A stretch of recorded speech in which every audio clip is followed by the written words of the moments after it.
अल्हम्दुलिल्लाहि रब्बिल आलमीन वस्सलातु वस्सलामु अला सय्यिदिल अंबिया वल मुरसलीन व अला आलिहि व सहाबिहि अजमईन अम्मा बाद। अस्सलामु अलैकुम दोस्तों, ख़वातीन व हज़रात। आज हम एक सुशांत वार्नर की किताब देखी जिसका नाम है ट्रेडिंग। इस किताब में जिंदगी की ट्रेडिंग के बारे में बताया गया है कि जिंदगी में असली लेन देन क्या है।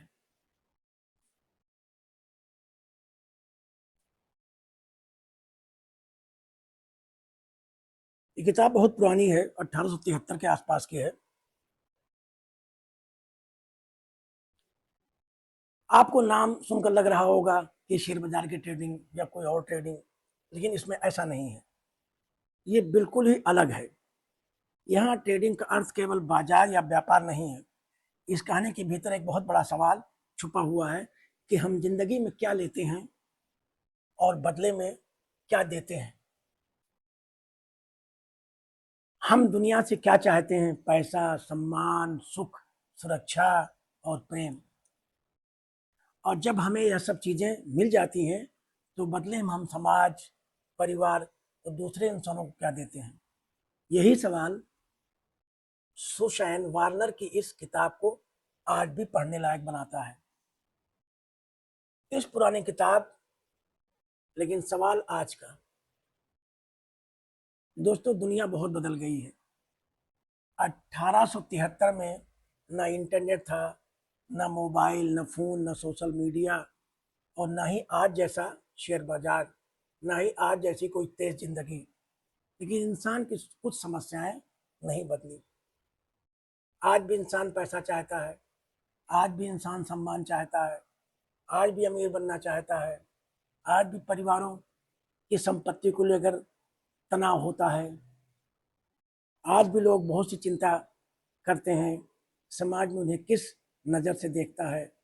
और सबसे महत्वपूर्ण, आज भी इंसान के सामने यही सवाल खड़ा है कि धन मिलने के बाद उसका इस्तेमाल किस तरह किया जाए। यही वजह है सुशांत वार्नर की ट्रेडिंग को केवल एक पुरानी कहानी समझकर छोड़ देना ठीक नहीं होगा।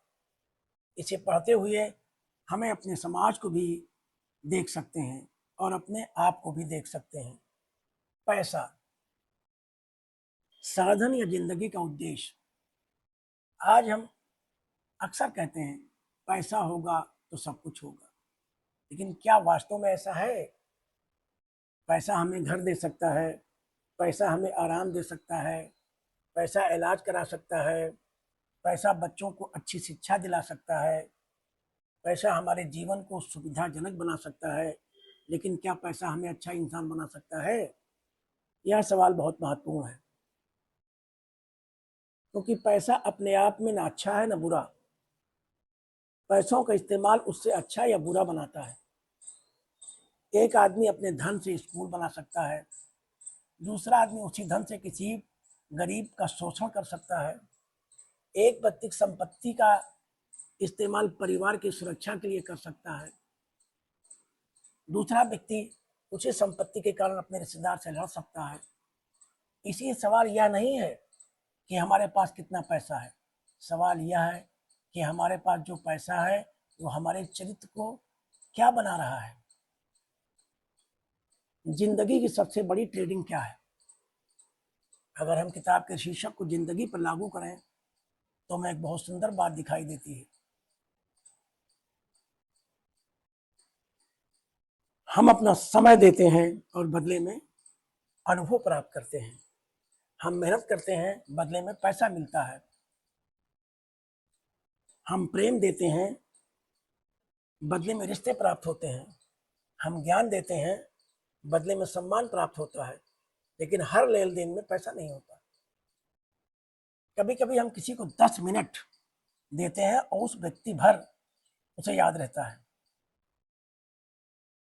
कभी हम किसी व्यक्ति की बात सुन लेते हैं और उसके जीवन में उम्मीद पैदा हो जाती है। कभी किसी जरूरत की मदद करते हैं तो बदले में हमारे जीवन एक बेहतर खुशी पैदा होती है हमारे अंदर, जिसे बाजार से खरीदा नहीं जा सकता। यही जीवन की असली ट्रेडिंग है। समाज में हमारी जिम्मेदारी, सुशांत वार्नर की रचनाओं में सामाजिक और नैतिक जिम्मेदारियां का विशेष महत्वपूर्ण दिखाई देता है। यह बात आज हमारे लिए बहुत जरूरी है। हम अक्सर सोचते हैं कि मेहनत, मैं अपनी मेहनत से कमाया है, मैं इसको जो चाहूं करूं। एक अर्थ में यह बात सही है, मेहनत करने वाले व्यक्ति को अपनी कमाई पर अधिकार है। लेकिन समाज की दृष्टि से एक दूसरा सवाल भी है, अगर हमें जीवन में अवसर मिला है तो क्या हमें दूसरों के लिए भी कुछ करना चाहिए? बिल्कुल करना चाहिए। अगर हम पढ़ लिख गए हैं तो क्या किसी दूसरे बच्चे को पढ़ने की कोशिश करानी चाहिए? बिल्कुल करानी चाहिए। अगर हमारे पास पर्याप्त भोजन है तो क्या किसी भूखे व्यक्ति की चिंता करनी चाहिए? यस। अगर हमारे पास समय है तो क्या किसी अकेले व्यक्ति के साथ कुछ समय बिताना चाहिए? बिल्कुल। यही वह सोच है जो धन को केवल संपत्ति से उठाकर जिम्मेदारी बना देती है। अमीरी और इंसानियत। गरीबी केवल पैसे की कमी नहीं होती। कभी कभी आदमी के पास करोड़ों रुपए होते हैं लेकिन उसके पास सच्चा दोस्त नहीं होता। कभी उसके पास बड़ा घर होता है लेकिन घर में बातचीत नहीं होती है। कभी उसके पास बहुत संपत्ति होती है लेकिन परिवार के लोग उससे बहुत दूर होते हैं। और कभी एक गरीब आदमी छोटी सी झोपड़ी में रहते हुए 4 लोगों के साथ अपना खाना बांट देता है। तो फिर अमीर कौन है? जिसके पास ज्यादा है या जिसके पास बांटने के लिए दिल है? यही सवाल ट्रेडिंग जैसी कहानी और केवल साहित्य नहीं रहने देता, यह हमें भीतर से देखने के लिए मजबूर करता है। आज के समाज में किताब की प्रासंगिकता, आज सोशल मीडिया के जमाने में हम सफलता की तस्वीर देखते हैं। किसी के पास बड़ी कार है, किसी के पास शानदार घर है, किसी की विदेश यात्रा है, किसी का बड़ा कारोबार है, किसी के लाखों फॉलोवर हैं, दूसरे लोग मुझसे ज़्यादा सफल हैं। फिर हम अपनी ज़िंदगी की तुलना दूसरों से करने लगते हैं। यहीं से असंतोष शुरू होता है। लेकिन सुसान वार्नर की किताब में हमें ये अलग पैमाने देती है।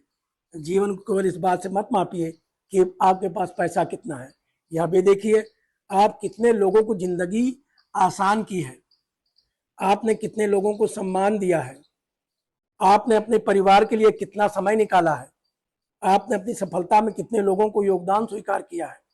और सबसे महत्वपूर्ण, आपके पास धन बढ़ाने के साथ आपका दिल भी बड़ा हुआ या नहीं। परिवार और संपत्ति। कहानी के सामाजिक संदर्भ में परिवार और आर्थिक स्थिति महत्वपूर्ण विषय बनते हैं। यह आज भी बिल्कुल वैसा ही है। आज भी कितने परिवार संपत्ति के कारण टूट जाते हैं। भाई भाई से बात बंद कर लेते हैं, बच्चे माता पिता से नाराज हो जाते हैं। कहीं जमीन का विवाद, कहीं दुकान का, कहीं विरासत का, कहीं यह सवाल होता है कि किसको कितना मिला। और आदमी भूल जाता है कि जिस संपत्ति के लिए वह अपने भाई से लड़ रहा है वह संपत्ति उसके कब्र में नहीं जाएगी। यह बात कठोर है लेकिन सच है। हम संपत्ति के मालिक कुछ समय के लिए होते हैं लेकिन रिश्तों का मूल बहुत बड़ा होता है। धन से बड़ी विरासत। मान लीजिए किसी पिता ने अपने बच्चों के लिए बहुत बड़ी संपत्ति छोड़ी लेकिन बच्चों को ईमानदारी नहीं सिखाया, सम्मान नहीं सिखाया, दूसरों की मदद करना नहीं सिखाया, तो क्या उसने वास्तव में सबसे बड़ी विरासत छोड़ी? दूसरी तरफ एक पिता अपने बच्चों को करोड़ों रुपए ना दे सका लेकिन उसने मेहनत करना सिखाया, सच्चाई सिखाई, लोगों को सम्मान करना सिखाया और मुश्किल समय में खड़े रहना सिखाया, तो उसने शायद ऐसी विरासत छोड़ी जो किसी बैंक खाते से बड़ी है। क्योंकि पैसा खत्म हो जाता है लेकिन चरित्र पीढ़ियों तक चलता है। चरित्र पीढ़ियों तक चलता है। हम जिंदगी से क्या ट्रेड कर रहे हैं? आज मैं आपसे एक सवाल पूछना चाहता हूं, आप अपनी जिंदगी के बदले क्या हासिल कर रहे हैं? सुबह उठते हैं, काम करते हैं, पैसा कमाते हैं, घर आते हैं, मोबाइल देखते हैं, सो जाते हैं, फिर वही दिन, फिर वही दौड़। लेकिन इस दौड़ का अंतिम परिणाम क्या है? अगर आदमी ने पूरी जिंदगी पैसा कमाया लेकिन अपने बच्चों के साथ समय नहीं निभाया, बिताया, तो उसने क्या पाया और क्या खोया। अगर उसने कारोबार खड़ा किया लेकिन अपने स्वास्थ्य को नष्ट कर लिया, तो उसका सौदा कैसा रहा। अगर उसने समाज में नाम कमाया लेकिन घर में कोई उसे प्यार नहीं करता, तो असफलता कितनी बड़ी है। इसलिए जिंदगी की ट्रेडिंग में केवल प्रॉफिट नहीं देखना चाहिए, लॉस भी देखना चाहिए। जिंदगी की ट्रेडिंग में प्रॉफिट ही नहीं, लॉस भी देखिए। सबसे महंगी चीज समय है, टाइम। दोस्तों,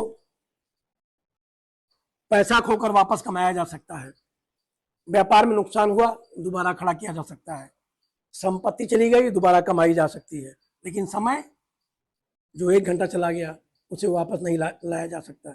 यही कारण है कि हम अपनी जिंदगी का सबसे बड़ा निवेश समय में करना चाहिए। अपने बच्चों के साथ समय, अपने माता पिता के साथ समय, किसी जरूरतमंद के साथ समय, और अपने आप के साथ भी समय। क्योंकि कभी कभी आदमी पूरी दुनिया को समय देता है और अपने आप को भूल जाता है। किताब हमें क्या सोचने पर मजबूर करती है। मेरे विचार से ट्रेडिंग को पढ़ते समय सबसे बड़ा सवाल यह नहीं होना चाहिए कि कहानी में कौन जीता और कौन हारा। इंसान के जीवन की असली कीमत किस चीज से तय होती है। धन से, सामाजिक प्रतिष्ठा से, परिवार की संपत्ति से, या उसके चरित्र से। मेरी तरफ से जवाब है चरित्र से। अगर आपके पास पैसा है लेकिन हम किसी की मदद नहीं करते, तो उस पैसे का सामाजिक मूल्य क्या है। अगर हमारे पास ज्ञान है लेकिन हम उसे किसी काम नहीं लाते, तो उस ज्ञान का क्या लाभ। अगर हमारे पास अनुभव है लेकिन हम अगली पीढ़ी को कुछ नहीं सिखाते, तो हमारे अनुभव का क्या अर्थ। यही प्रश्न इस किताब को हमारे समय से जोड़ती है। आज की पीढ़ी के लिए संदेश। आज की युवा पीढ़ी बहुत तेज दुनिया में जी रही है। उन्हें जल्दी सफलता चाहिए, जल्दी पैसा चाहिए, जल्दी प्रसिद्धि चाहिए, लेकिन जीवन को इंस्टेंट कॉफी नहीं है कि पानी डालते ही तैयार हो जाए। सफलता में समय लगता है, चरित्र बनाने में समय लगता है, एक अच्छा परिवार बनाने में समय लगता है, और सबसे बड़ी बात, अच्छा इंसान बनने में पूरी जिंदगी लग सकती है। इसलिए युवाओं को केवल यह नहीं सीखना चाहिए कि पैसा कैसे कमाना है, उन्हें यह भी सीखना चाहिए पैसा बचाना कैसे है, पैसा सही जगह लगाना कैसे है, और पैसा आने के बाद इंसान बने रहना कैसा है। सफलता की नई परिभाषा, मैं सफलता की नई परिभाषा आपके सामने रखना चाहता हूं। सफलता का मतलब सिर्फ यह नहीं है कि आपके पास कितना है। सफलता का मतलब यह भी है कि आपके कारण कितने लोग मुस्कुराते हैं, आपकी वजह से कितने लोगों को रोजगार मिला, आपके अनुभव से कितने लोग सीख पाए, और आपकी मदद से कितने लोगों की जिंदगी थोड़ी आसान हुई।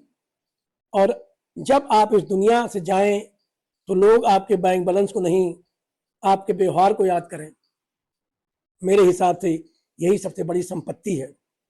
और अंतिम बात, दोस्तों, सुशांत वार्निंग की ट्रेडिंग को पढ़ते हुए हमें एक बहुत ही गहरी बात समझ में आती है। जिंदगी केवल लेने का नाम नहीं है।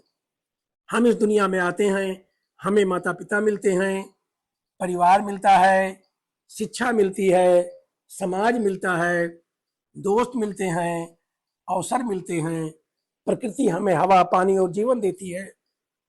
हम इन सब से लेते हैं, लेकिन एक दिन हमें अपने आप से पूछना चाहिए कि मैंने बदले में क्या दिया। यही जिंदगी का असली हिसाब है। हो सकता है आपके पास बहुत पैसा ना हो, लेकिन आप किसी को सम्मान दे सकते हैं।